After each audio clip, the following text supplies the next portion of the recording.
Well, hello and welcome to Aim for More, a podcast where we talk about restoring your God-given identity and renewing your God-given purpose through authenticity, insight, and mindfulness. I am your host, Dr. Karen Vanderhoff, and welcome to our new adventure.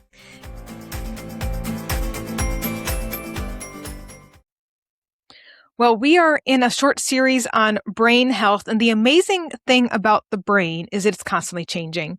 The question isn't whether or not it's changing, it really is, what is it changing into? We've discussed in our last episode, you are never stuck with the brain you've got, and that is so hopeful.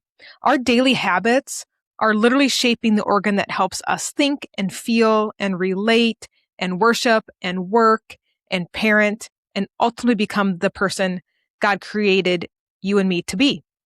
Now, here's the key. This is the thing that has most changed my ability to maintain healthy habits over the long haul instead of starting and giving up over and over again as I had done for years. You can't start a new healthy discipline from a place of punishment and expect it to stick. And as I said, I did that for years. I would go to the gym because I felt fat and gross and like I needed to punish myself for the donut I ate at breakfast. And the reality is that's not very inspiring. If you work out because you feel like you're fat, you need to punish yourself for the cookie you ate yesterday, it's not very inspiring and you're not going to keep working out for long. If doing daily devotions is a punishment for not being a good enough Christian, you'll struggle to actually experience relationship with God. And if you eat vegetables as a punishment, you'll never experience how delicious and nourishing they really are. So what do we do instead? Instead, we need to approach these healthy changes, these healthy habits that we desire from a place of understanding that we are worth the health that we seek, that God created us in his very image. He loves us as his beloved children, and we are worth the health that's available to us. In fact, God actually commands us to take care of our body, calling it a temple for his Holy Spirit. That's in 1 Corinthians 6:19 and 20. And he would not command us to do something that wasn't possible or wasn't something that ultimately brings us life abundant. I've been working out every morning at 6 a.m. with my husband for over a year now, minus Saturday and Sundays, I'll be honest with you. So 5 days a week. And I don't love it any more than I did a year ago. But I've been consistent because I realize I'm worth feeling well. And I love how I feel when I'm done. And so the question is, who is the person God's calling me to become? Because every healthy choice is a vote for that healthy person. We end up becoming what we repeatedly practice. And the behaviors we practice need to flow out of our deep understanding of our identity as God's beloved. Our healthy habits have to flow from knowing our worth and value as God's beloved. And they need to take us towards the person that we want to become. So today, let's talk about some different things that we can do to actually improve our brain health. The first thing is monitor and manage our thoughts well. Every repeated thought strengthens a pathway for better or for worse. So we can strengthen a pathway of fear and of worry, or we can strengthen pathways of gratitude and hope and truth. Whatever you practice repeatedly ends up ultimately becoming easier. And that's why I think God talks so frequently about thoughts in Scripture. I've quoted them often throughout these episodes. I'm often quoting Romans 12, where he says that we are ultimately transformed by the renewing of our mind. And I've often quoted 2 Corinthians 10:5, where Paul tells us to take every thought captive and submit them to Christ. We have to be very diligent about what we think. We have an entire episode actually on automatic negative thoughts, or what we call ANTs, not because positive thinking fixes everything. In fact, it doesn't, but because repeated thinking changes our brain. In fact, I'm not really talking about positive thinking at all. I'm actually talking about accurate thinking. You can't allow little lies to invade your mind and control your behavior and expect to have a healthy brain, because our thoughts become habits too. Habits then become pathways, and those pathways influence our behavior. Here's the wild thing. Every time we have a thought, our brain releases chemicals. So taking neuroscience and dumbing it down, accurate thoughts literally release good chemicals, and inaccurate or negative thoughts release bad chemicals. And so often our thoughts are very automatic. They just show up. And we don't do a good job of evaluating them. We don't do a good job of taking them captive and taking a look at them and determining whether we should keep the thought or we should ditch the thought. So the first step isn't changing the thoughts as much as it is noticing them. You can't challenge a thought that you can't recognize. And I tell my clients all the time, our first task is to think about what we're thinking about. I know that sounds so counterintuitive, but we don't do it well and we need to practice it. And I also get a lot of pushback in this area because people say, I've been thinking my whole life, surely I don't need to practice this. I just know how to think. You don't know how to think in a healthy way. I hurt my foot, ironically, getting healthy. I got injured learning how to run and training for a 10K. And when I got to my physical therapist, she said, Karen, I have to teach you how to walk. And I said, I've been walking my whole life. And she said, yep, and you've been doing it wrong. And so often I can say the same thing about how we think. We've been thinking our whole life and we've been thinking in a way that does not serve us well. So let's talk about some of the automatic negative thoughts that invade our brain, these ants that actually need to be recognized and eliminated. We need some raid or an anteater, if you will. How about this one? Who has ever experienced always or never thinking? Where we slip in these really extreme words and say things like, it always happens this way, or I never this. And rarely is a thought that involves an absolute, like always or never, actually true. And remember, we are only going to keep thoughts that are true, healthy, and helpful. That's our standard. It's a high one, and we have to hold ourselves to it. How about tending to focus only on the negative and see just the bad in the situation to the detriment of any good that might be present? Sometimes we fortune tell. We try to predict the future and we end up predicting the worst possible outcome. I'm pretty guilty of that one. Or how about another ant that is mind reading, where I believe I know what others are thinking without actually asking them. You know what they say about assumptions, right? And assumptions are especially dangerous in helping us navigate relationships. Assumptions can really, really wreck relationships. It is so much better to have the boldness to ask than to make an assumption. Sometimes we think with our feelings and we believe our emotions without ever questioning them. Sometimes we live in a place of shame and guilt from past decisions. And so all of our thoughts end up starting with, I should. Beware of that too. Labeling can be really problematic. We end up attaching negative labels to ourselves or to others, and they're not accurate labels. Sometimes we personalize situations that actually have nothing to do with us at all. Sometimes we blame shift. We become passive victims anytime we blame someone else or something else for our problems. I had this the other day with a friend who kept saying with every solution I offered, well, that's not possible. That's not possible. I don't have a choice. I don't have a choice. And I finally stopped and I said, I just listed 4 or 5. You just don't like any of them. And we do this to ourselves. We put ourselves into a corner and then act like a victim. And we really do have more options than we realize. The good news is we are able to kill the ants in our head when we actually realize they're there. So how do we do that? One thing I really encourage clients to do is to write them down. Now, it can be as simple as just having some sticky notes in your back pocket or just a small notebook. Write down the negative thoughts that come through your head and label them. Is it always never thinking? Is it fortune telling? Am I mind reading? Am I labeling?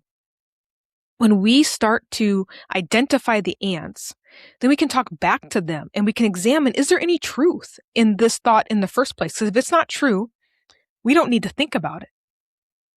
A great picture that I really like to use with my clients is that of an airport conveyor belt. Now, I really hate standing at baggage claim, if I'm being honest. But what's incredible is when everybody stands around waiting for their luggage to emerge from the carousel, people end up observing the luggage that comes around. And here's what's important.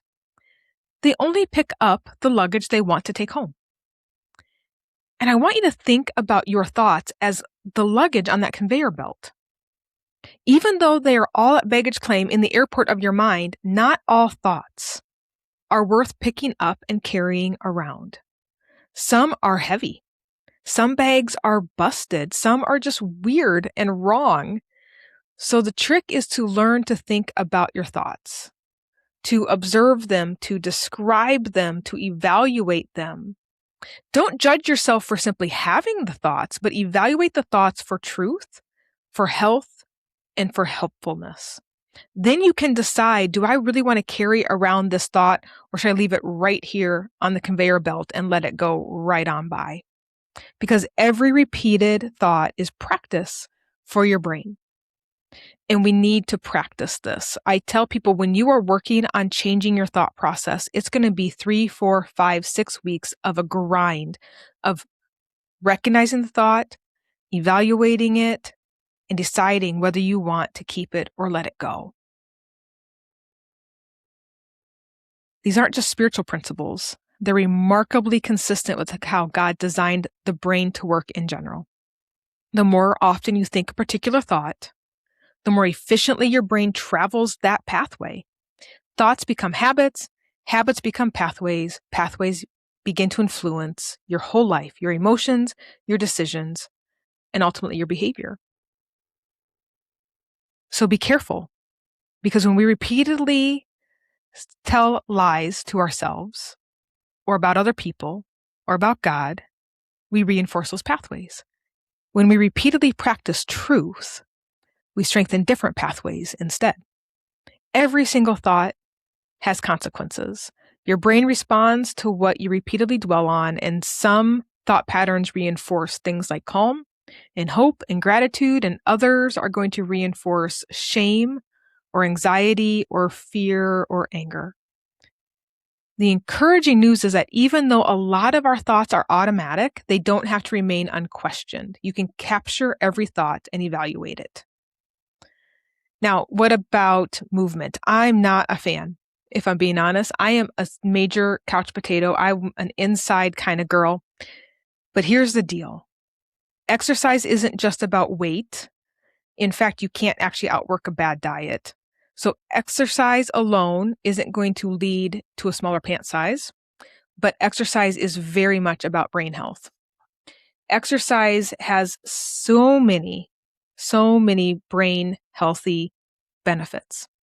It increases blood flow. It lifts our mood, which decreases things like depression and anxiety and ADHD. It lowers our risk for dementia. It improves our energy. It improves our sleep. And here's the good news. Walking counts. One of my heroes, Dr. Amen, says even 3 45-minute walks per week at a brisk pace where you get a little breathless is enough. Strength training matters too. Dr. Amen would also recommend 3 45-minute strength training sessions. And this doesn't mean you have to have a fancy gym membership. It can be as simple as doing bodyweight squats or push-ups or lunges. What matters is consistency. The best exercise to do is the one that you're going to do. And I'm telling you, if exercise was a pill, it would probably be the most prescribed medication in the world. But the thing is, exercising is a lot harder than taking a pill. And so many of us would rather just take medication every day. So we stay on our statins and we stay on our metformin and we stay on maybe even a GLP-1. And none of those things are necessarily bad in and of themselves, but we do those to the neglect and negligence of moving our body. Exercising daily is a grind for most of us. I don't know how many times I've had exercise enthusiasts tell me, you're going to love it one day. Well, I'm still waiting for one day. I have been exercising, like I said, for over a year now, and I'm still waiting to leap out of bed at 5:45, just ready to crush it. Instead, I roll out of bed half asleep and all the way angry that I'm still not sleeping.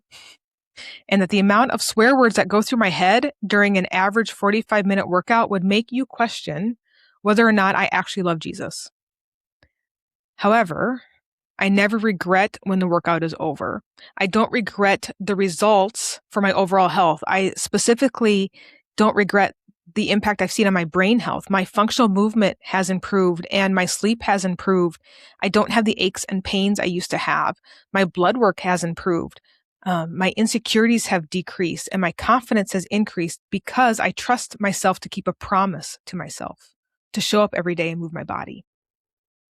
So exercise. I know it's not popular, but it's true. We need to do it every day. Number 3, we need to fuel our brain properly. What we eat significantly impacts our brain health. I know no one really wants to think about it or admit it, but it's true. We tend to underestimate the importance of what we eat for our brain health and our health in general. And we want to believe that we can just eat what we want and it won't really matter, but it does. Very simply, our brain needs high quality calories to be at its best. A whole food diet is much, much better than a processed food diet. Sugar and food dyes and preservatives cause inflammation, and they contribute to poor brain health, and they contribute to health issues overall. In fact, there was a really fascinating study done in Europe comparing children diagnosed with ADHD who were eating a whole food diet and then children with ADHD who were eating a more conventional, more processed diet. The results are striking. The children who were eating that whole food diet experienced a 70% reduction in their symptoms just by changing their diet. I'm not saying a poor diet causes ADHD, but I am saying a healthy diet can be a significant part of managing it. The reality is our brain needs protein because it stabilizes blood sugar. It needs all of the colorful fruits and vegetables God provided to boost antioxidants and to give us nutrients that our brain craves. And don't be afraid of healthy fats. Your brain is largely made up of fat. So foods like avocados and olive oil and nuts and seeds and lean red meat and eggs and fatty fish provide some of the best building blocks for your brain to function well. Eating this way heals a lot of gut issues, which serves as our second brain. And the brain and the gut are constantly talking with one another through this gut-brain axis. It's one of the reasons I experienced so much brain fog when I was suffering from gut issues. A healthy gut helps produce and regulate so many of the neurotransmitters that we need to influence mood and sleep and motivation and thinking. This is kind of wild. In fact, 90% of the serotonin in our body is produced in the gut. So here's what no one wants to hear, but it's the truth. We need to eliminate sugar from our diet. It's what my doctor told me and what I'm going to share with you. And if you haven't heard that story, it's in our last episode. We also really do need to eliminate food dyes and preservatives from our diet. But honestly, if we eliminate sugar, we are likely to eliminate the other two as well. Sugar is simply not our friend. I heard a stat. I don't have the source to back this up, but I wouldn't doubt it, that we eat more sugar in 1 year than our ancestors consumed in their entire lifetime. If that's true, that's shocking. And the thing is, sugar substitutes are really no better because they actually make us crave sweet things even more. And processed foods that come out of a package, have so many additives and added sugar, and they're honestly very highly addictive. So we end up eating more. Remember the Lay's potato chip commercial that said, "I bet you can't eat just one"? I'm not sure they were joking. The additives in their products are truly addictive. And research has increasingly shown that highly processed, high sugar foods can affect the brain's reward systems in ways that are really similar to addiction. And that's one reason that changing how we eat can feel so difficult. I want you to know it's not simply a lack of willpower. We are set up to fail by the food companies. I once gave up sugar, added sugar for Lent, and coming off of Easter, I got home from work late and was really hungry and needed something fast. And I rarely make myself pasta, but I happened to have hamburger that was thawed. I happened to have a box of pasta, and I happened to have a jar of Prego. I grew up on Prego. And I whipped up a quick pasta for my supper, and I took my first bite, and I could not figure out why in the world the pasta sauce tasted so sweet. This is what I grew up on. Remember, for the last 40 days, I'd been making everything from scratch because I didn't want any added sugar. So I flipped the jar around to look, and I was shocked at how many grams of sugar have been added to that pasta sauce. Because there's no reason for there to be sugar in our pasta sauce. It's not needed. The reality is the foods we're eating that come out of boxes and jars, unfortunately, just aren't very healthy for us. And they're causing us to be addicted to things that we don't really want to be. And breaking an addiction is difficult, especially one that's as socially acceptable as sugar. Difficult doesn't mean impossible. Sometimes fasting can help. I want to encourage you to always talk to your physician first before you fast, because it isn't appropriate for everyone. But a fast is simply choosing not to eat for a period of time to give your body, mind, and spirit an opportunity to rest, an opportunity to reset, and an opportunity to refocus. And it can be really, really helpful for our body. I love and hate, honestly, what psychologist Diane Langberg says. She said the things we can't fast from end up owning us. I don't want to be owned by sugar. It's really convicting because I don't even want to be owned by my phone or my television. And sometimes it's hard for me to fast from those things too. Fasting reminds us that we don't have to be controlled by our appetites. It teaches us to depend on God instead of the thing we're fasting from, even if that thing is food, and trusting Him for daily bread. Speaking of bread, have you noticed that bread doesn't mold anymore like it did when you were a kid? That should tell you something. Bread should get moldy after a few days, and it doesn't anymore. The truth is, what we used to eat as a kid isn't the same today as it was back then. Here's a not so fun fact. I remember loving McDonald's when I was a little kid. And at that time, McDonald's French fries had 3 ingredients. McDonald's French fries were russet potatoes that were grown in a specific farm in Idaho. They were cooked in beef tallow and they were sprinkled with salt. 3 ingredients. By the way, that's still McDonald's French fries in Europe, those 3 ingredients. Today, McDonald's French fries are made up of 13 different ingredients in America. What we used to eat is no longer what we used to eat. And our brain, as I mentioned, is largely fat and water. In fact, it's 80% water. So we also want to stay away from things that dehydrate us, like alcohol, like caffeine, and give it what it needs. So stay hydrated and eat foods that nourish rather than inflame. Choose food that was created more often than food that was manufactured. And you don't have to become perfect at this overnight. Start making one brain healthy choice and one more and one more. And you'll find that over time, you're making more brain healthy choices than you are brain unhealthy ones. Now, another really helpful thing in my journey has been supplements. In fact, after Dave and I got married, he couldn't understand why I was being so protective of the shelves in our bathroom closet until he saw me unpack my box of supplements and vitamins. And he still isn't completely sold on them. But when he is sick enough for long enough, he'll eventually ask if I have any remedies that he can try. It can be really difficult to know exactly what supplements are best for your brain. There are some basic supplements that really almost all of us need to take. Most of us really do need to take a great multivitamin, a really good omega-3, and vitamin D. Most of us are not eating well enough to not need a good multivitamin. And many of us are on prescription medications that actually deplete us nutritionally. And for those of us who live in cold climates like myself, we're naturally going to struggle with vitamin D levels. The research on the benefits of taking a quality multi and a quality omega-3 and having optimal levels of vitamin D are really quite striking. The benefits include things like improved serotonin and improved sleep and improved energy and decreasing cardiovascular issues and decreasing chances of Alzheimer's.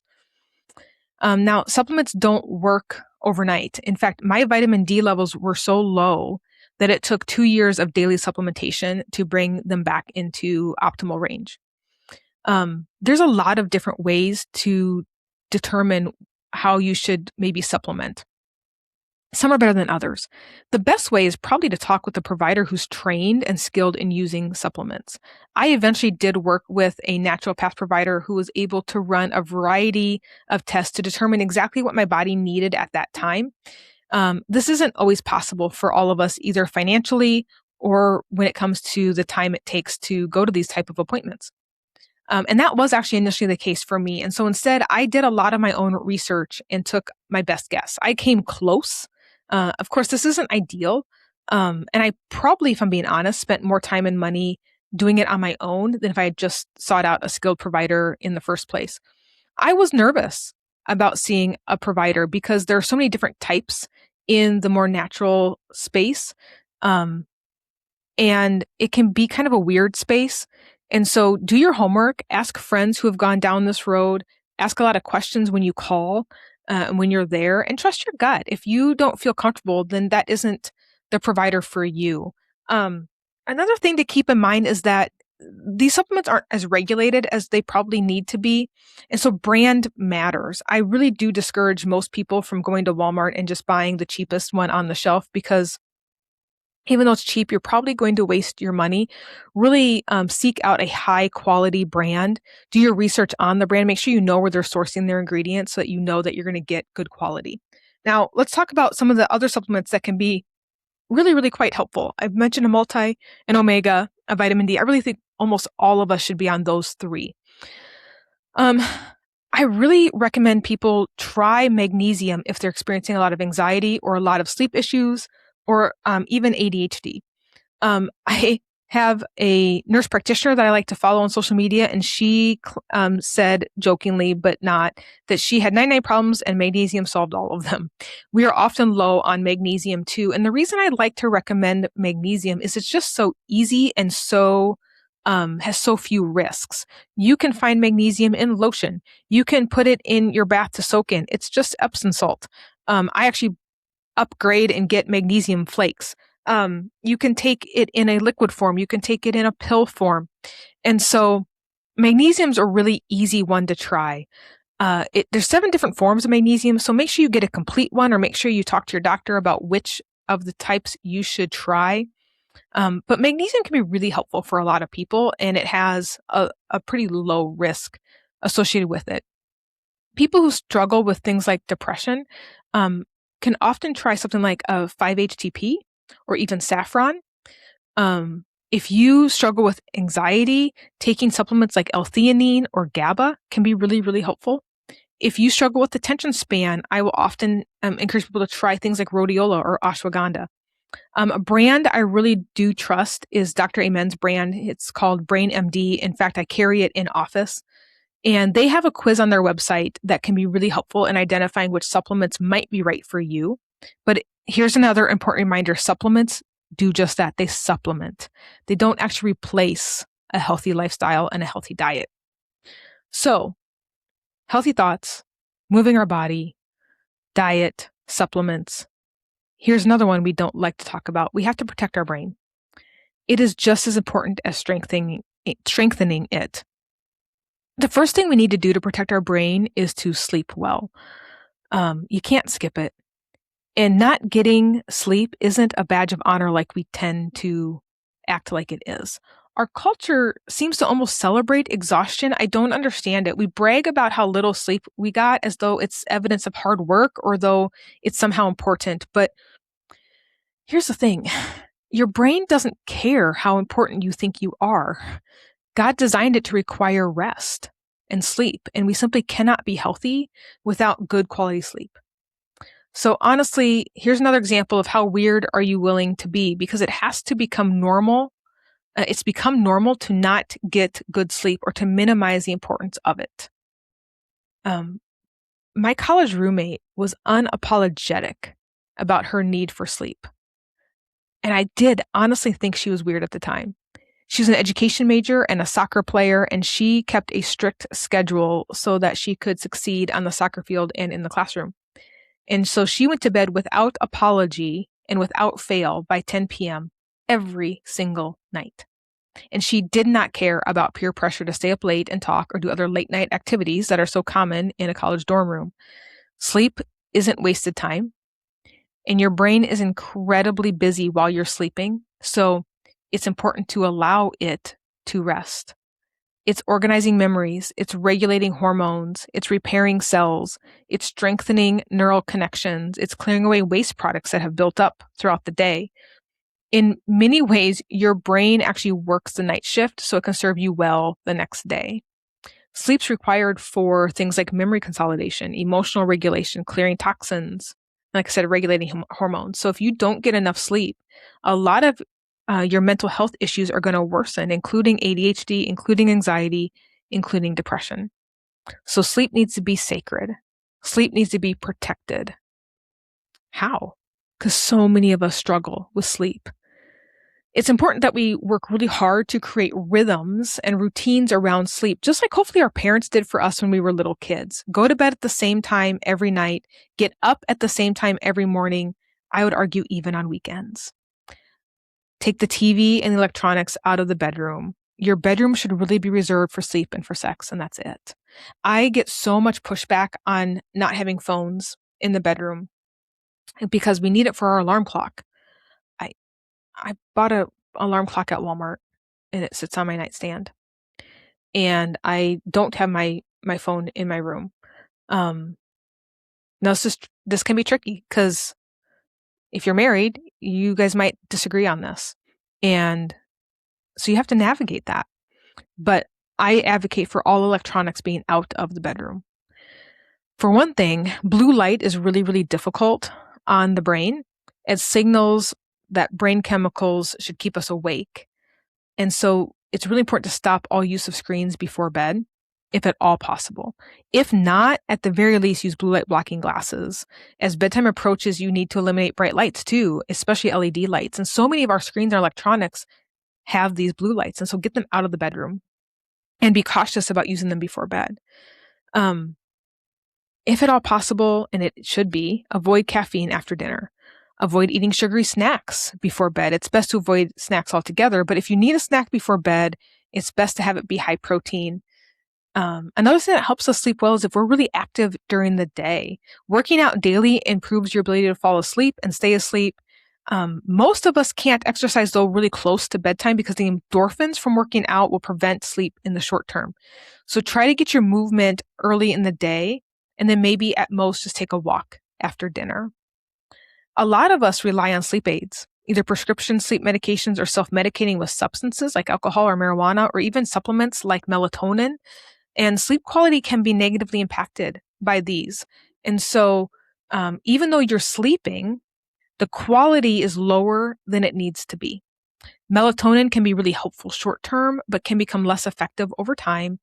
And for many of us, it will actually cause a mild anxiety. So it's another good reason to consider magnesium. It can also help us with sleep and has less side effects. It's possible you might need to invest in a new mattress. Many of us are sleeping on mattresses that have seen better days. There was a season I was spending way too much time and money visiting with my chiropractor, and he suggested that I consider a new mattress. And it honestly made all the difference in the world in my sleep and in my back. If you're having a hard time falling or staying asleep, try for approximately 30 minutes at a time before getting up and doing something that will help you lead towards better sleep, such as reading a book or meditating or reciting a calming phrase or verse. Do not scroll on your phone or turn on your TV.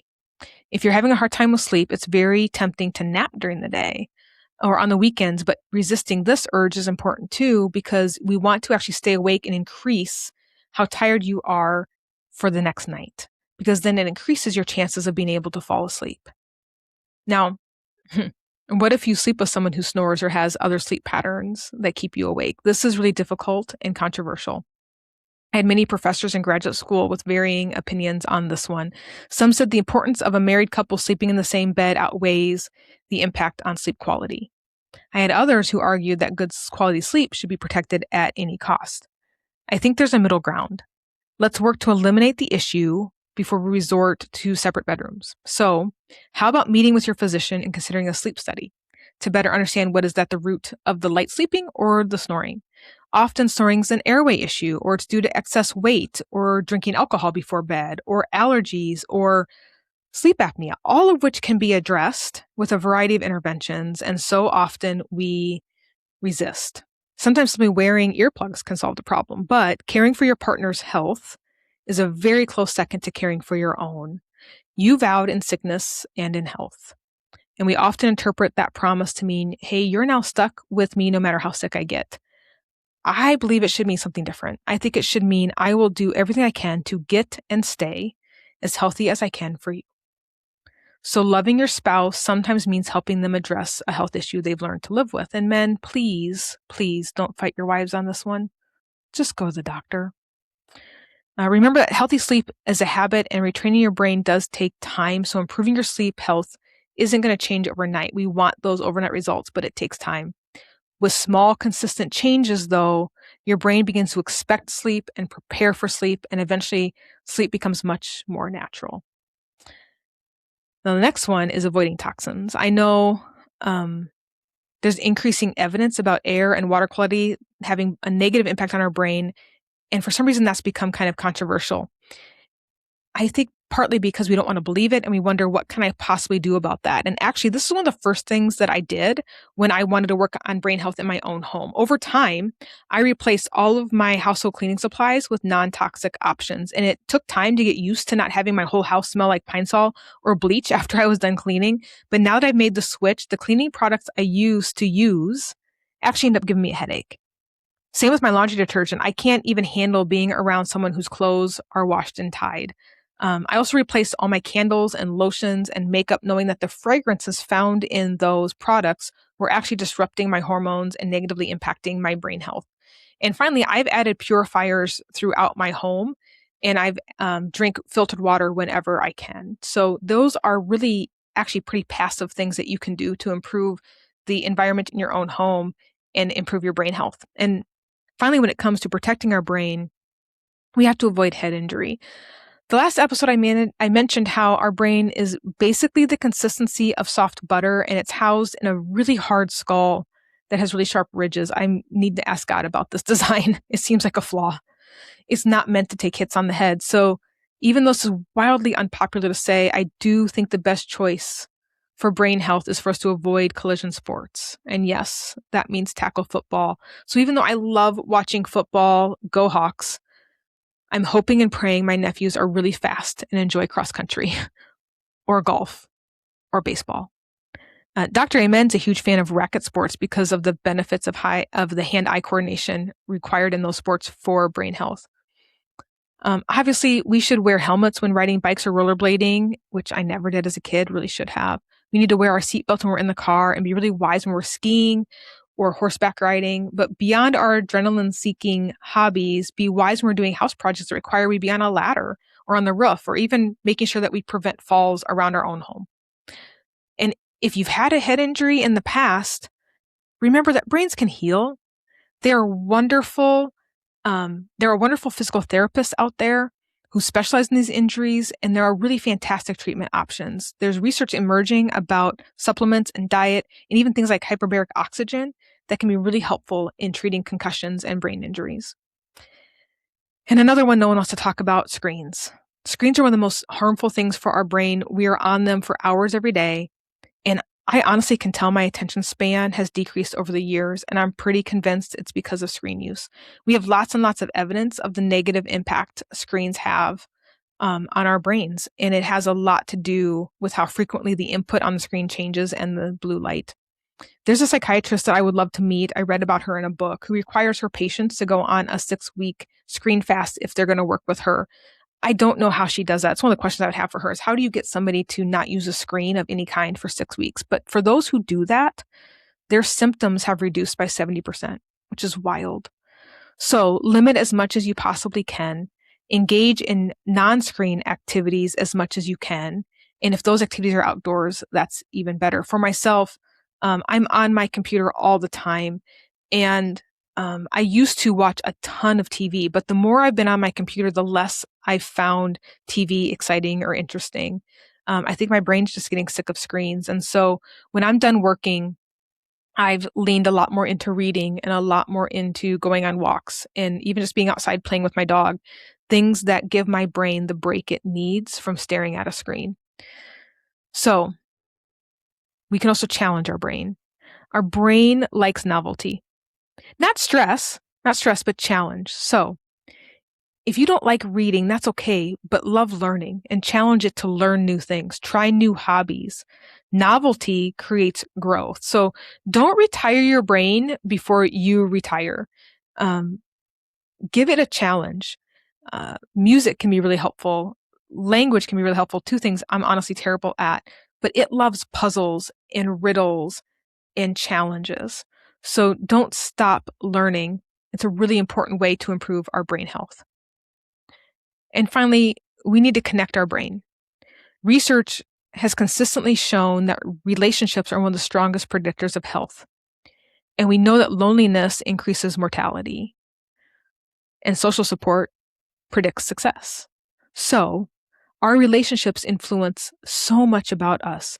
It influences our health and our longevity and our habits and our success. It's said that if you start hanging out with 4 people who exercise, you're going to become the 5th.